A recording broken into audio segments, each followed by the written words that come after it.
This phase of exercises continues to progress strength development with more complex movements of multiple joints in the lower extremities.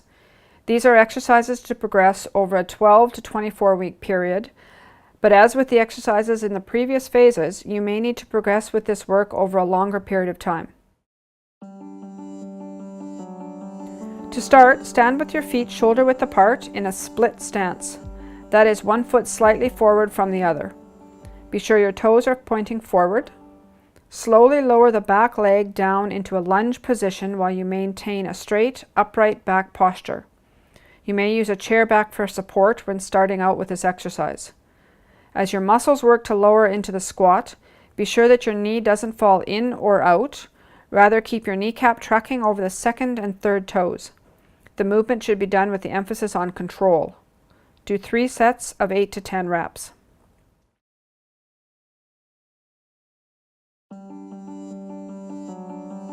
For this exercise, you will need a small stool, or you can use the riser on a stair. With your toes pointing straight forward, step up onto the stool or stair. Ensure you push down through your foot and raise up onto standing on the stool or stair. To do this with proper technique, be sure that your kneecap tracks over your second and third toes and the knee does not fall in or out or your foot cave in. The emphasis is on good form and control as you step up onto the stool or stair using your glutes, hamstrings, and quad muscles. If needed, you may use a chair back or the handrail in the opposite hand for balance. Do 3 sets of 8 to 10 reps.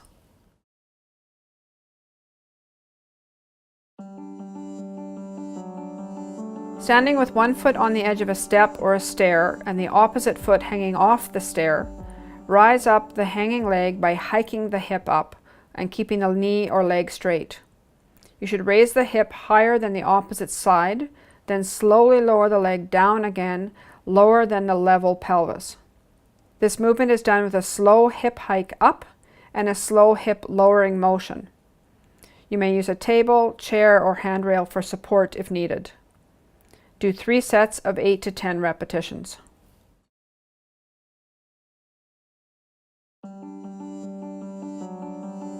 You may use a chair, pole, or walking stick for balance when you initially start working on this exercise. Stand tall and firm on a level surface, keeping an upright back posture. Slowly raise your hip to 90 degrees while keeping the other standing leg straight.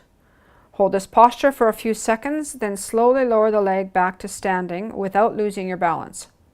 As you get better at this exercise, you should be able to do this without any supports for balance. Using good technique to do this exercise, you should not allow the hip to kick out or fall to the side as you do this motion. Do 3 sets of 8 to 10 repetitions.